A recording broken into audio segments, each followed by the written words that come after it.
Okay. Actually, people didn't think I was alive. People thought it was a painting, just like I saw that woman's painting. People thought it was a painting. People also said, oh, by this time, this lady is old. She's dead by now. So people want to know the story.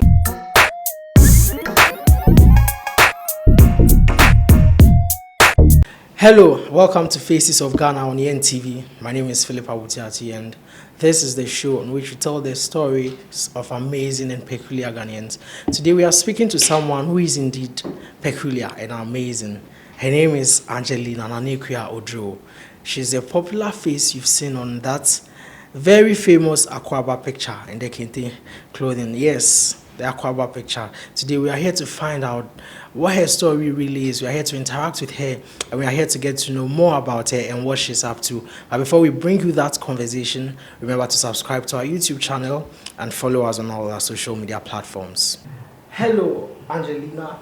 Thanks for joining us. It's good to have you on our show. I've been seeing your picture. I didn't know I'll get to meet you in person one day. So let's go straight to the picture. I mean, how did you take that picture? It was something that, it's a picture, someone's painting that inspired me to take that picture. Okay. Yeah. All right, Angelina, aka the Akwaaba lady. Akwaaba to our show. It's good to have you. I mean, I've been seeing your picture and I didn't know I'll get a chance to meet you, but finally we got to meet. So let's go straight to your Akwaaba picture. At what point in your life did you take that picture? It's a picture of a woman holding a calabash. That picture inspired me to take that picture. I actually saw it when I was very little, around 8-9 years. And when I grew up, I met a friend who was also into photography. And I all of a sudden, I remember that I wanted to take this picture of a woman. I told him I wanted to put in my hall. I wanted it very big to put in my hall because it's something that I feel like I just want to take that picture. And he told me no problem. So I didn't have the material, so he decided that okay, we'll go to town and get the kente and everything, then we'll take a picture. And we decided to caption it Akwaaba. So we captioned it and then it was in his studio. People came to see it and they said it was nice. And then they started liking it, and then liking, it started going viral. So it went like that without the help of social media, like I always say, because it's just amazing how it just went viral around that time, because social media there wasn't something like social media around that time. So it just went viral like that, around 99, 2000. Oh, okay. Yeah. Over 10 years ago. No, more than yes. Yeah. So when the picture started going viral, did he, reproduce more copies or? Yeah, around that time he was almost every week producing more copies because people were just loving the picture. So it's like it became a souvenir when people come to Ghana or you go to even African or Ghanaian home. You see it there. It's like the people felt proud that we have something to symbolize Ghana. So it became a symbol of hospitality. It became a souvenir. Anybody who comes to Ghana, sometimes I have friends outside. When anybody comes to Ghana, I say, get me a picture of Akwaaba. Or when a friend comes, or even when foreigners come and they are leaving, that's what they wrap. It got to a time, weddings and parties, people were using that for like gifts. They wrap it and they give to friends. So at that point, how old were you? I was around 18 years. At that time, there were no smartphones, and as you said, social media wasn't really a common thing. Were you a model? Were you into modeling? Were you a photo model? Yes, I was into modeling around that time. I was working with Tete Plaha and Supermodel Agency. They were at Swan Lake, just around my area. I was born, I lived around Dansba, so it's a walking distance. Oh, I see. So just walk us through your life journey. Growing up as a kid, where were you born? What were you up to before you took that picture? Growing up as a kid, I'm very adventurous. I love adventure movie. When I was a kid, around that time it was Head of Medusa and Conan the Destroyer, those kind of movies. And then later, when I grew up a little, Harry Potter. I love those kind of jungle here. And I love cartoons too. I love to watch cartoons. I love to read. I love to read a lot. Sometimes, if you don't find me in the house, there was a big chair we had in our hall. I will just go and hide there because I didn't want any disturbance. I'll just go and hide there, and then I'll be reading my storybooks. Sometimes I read older books once in a while. Yes, sometimes I read older books and then graphic. I just wanted to be abreast with everything going on around me. I used to love reading. But when I grew up, I realized I love swimming too. Yeah. So at that point, what was your ambition? What did you want to become? I don't know exactly what I wanted to become, but I wanted to be a fashion designer too. Yes, I wanted to be a fashion designer, but my interest was into so many things, like I always want to open, like if I see a caterpillar, a lizard, sometimes a bicycle or a car will pass on a lizard and then it will die. When I see something like that, I wish I could sew it together. Those were some of the things that I liked when I was a child, but I liked fashion too. You also see me cutting small materials. I use hand needles to sew, so I was into all. I just loved. I don't know what exactly I would have been, but I love fashion. I wanted to explore. Yeah, I was very, very adventurous. And so the picture again, when you took it and people started replicating it, was there some sort of royalty or money coming to you? At the beginning, initial stages when we took the picture, and the one who took the picture was giving me, like, anytime he prints new ones, he would tell me that this is what we had, so this is your share, then he gives to me. But later on, like after 2-3 years, nothing like that was coming, and afterwards, nothing like that. But later I saw people printing some in town. People were just printing. Later, I discovered some was from Korea. The very big ones, they hang in their rooms and in their cars. I saw some from Korea, some from Togo. So it's like people were producing everywhere. And do you have any idea the cost of that picture on the market now? There's this big one they've done with a glass and a clock.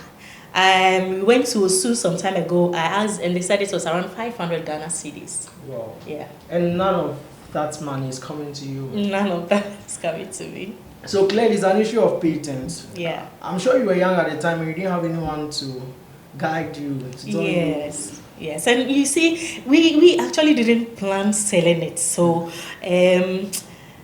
it's something that's, we didn't plan it. So maybe that's why, I don't know. But we didn't think it would also go viral like that. Yeah, because it was something I wanted to put in my hall. Someone will see, some few people see, oh, we want some, and then you print some. We didn't know it would go that viral. Yeah.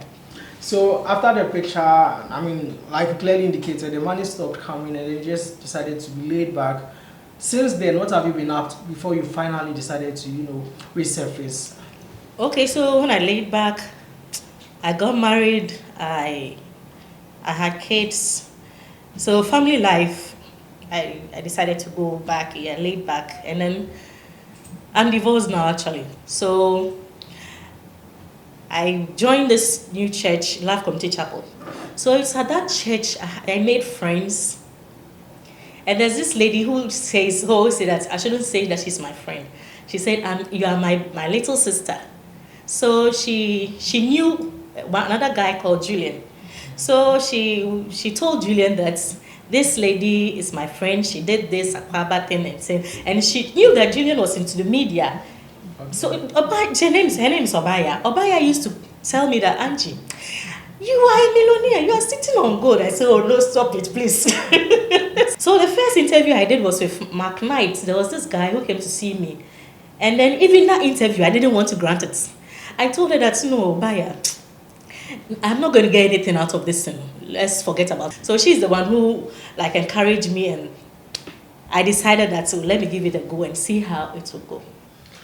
So then, did you have, after that picture, did you take other pictures that were nice, you think were nice, equally as nice as that? Yeah, Akwaaba. Apart from that, I was with supermodel agency, so we were doing the club, club had their anniversary. At that time, I think Shangri-La Hotel. Yeah, we had a video at Shangri-La Hotel. I was with them, and then there was this phone. Around that time, Space Phone was now in town, and we took a picture. I was doing a lot of adverts for my model agency around that time. So apart from the Akwaaba, that's what I used to do. And currently, I have, that's my sister Obaya. She's my big sister now. Through her, I've met a lady at Connecticut. It's her auntie. So she's my auntie too. Yeah, so we are starting small, sewing bags, some African small things, and we'll soon be sending them to them. So we've started something small, and I'm actually into. I want to start my own clothing line, and my management too. They are coming up with my documentary. Okay. Actually, people didn't think I was alive. People thought it was a painting, just like I saw that woman's painting. People thought it was a painting. People also said, oh, by this time, this lady is old. She's dead by now. So people want to know the story. So my management, they are coming out with a documentary, a clothing line, a cartoon, animated. I love kids too. Oh. Just like I said, I love cartoons. Yeah. Sometimes you come and see me watching cartoons with kids. The way I'll narrate the stories, like I am part of it. I think you are one of them. People who are willing to partner with you. I mean, there are photographers, there are investors, there are designers, what have you. How can they reach out to you? Yeah, they can reach out to me through my manager. His name is Julian Oseadedio. His number is 0244 046938. 0244 046938. And then you can reach me too on Akwaaba Icon on Facebook, Twitter, Instagram, Akwaaba Icon. Yeah. And what's your piece of advice to people? I would like Ghanaians to buy made in Ghana. You know, this man I've always admired since I was very little, Kantanka. I don't know why Ghanaians are not patronizing him. I like his agriculture, his rice, his foodstuffs, his everything about, you know, if like we buy and we invest in our made in Ghana products, Ghana will really go far. Look at India. They've really gone far. China. We are far behind. I wasn't so much educated into like copyright, patent right, and all those things I didn't know. So I'd like Ghanaians, the youth coming up, if they are into anything, they have to make sure they are well educated to get to know the do's and don'ts about these things. Right. So as you rightly heard, you ought to educate yourself on how to go about things. Intellectual property. You may be in your own small corner thinking what you are doing is too small, but who knows, that may land you at a very big place, and so take everything you do seriously. This has been Faces of Ghana on YEN TV with me, Philip Abutiati. Remember, if there's any inspiring story that you think is worth sharing, just feel free to write to us, feel free to reach out to us through our DM, and then you feel free to comment in the comment section below. But until I see you again on another edition of the show, remember to be peaceful as a Ghanaian. My name is Philip Abutiati, and this is Faces of Ghana on YEN TV.